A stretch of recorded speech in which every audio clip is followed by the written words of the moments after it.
Now we travel to the Zhoujie Marsh in southwest China's Sichuan province. There, 80 years ago, during the Long March, besides hunger, coldness and disease, the troops had one more adversary to fight, the deadly swamps. Now, 80 years later, the wetland there is facing an serious threat, Tao Yuan reports. This was once a deadly marsh for Red Army soldiers. Now the boggy waters are gone and the grassland deteriorating. Zhuo Maijia keeps far fewer yaks than his family of 6 is allowed under a community-imposed quota. There isn't enough grass for the yaks to eat, so I voluntarily cut down the number of my yaks. The Zhoujie Marsh lies on the northeastern edge of the Tibetan Plateau.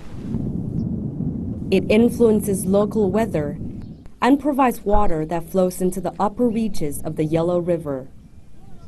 The culprits behind its decline: a large-scale water draining project in the 1960s to make way for animal husbandry, along with overgrazing and global warming.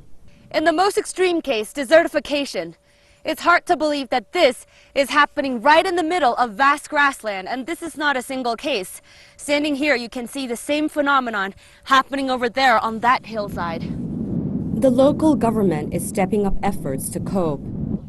This area, called Flower Lake, demonstrates what can be achieved. This dam was built near the lake to retain water and keep a steady supply for the surrounding wetland. Since the dam was built, the size of the lake has expanded 3 times. Water levels has risen by 52 centimeters. It's a successful model, but can it be replicated?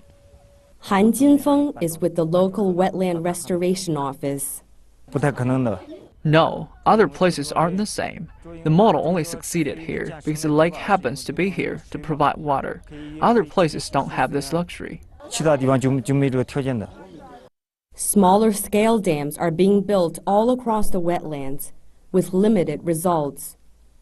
But perhaps the biggest difference now is the strong will among China's top leaders to put nature ahead of economic development.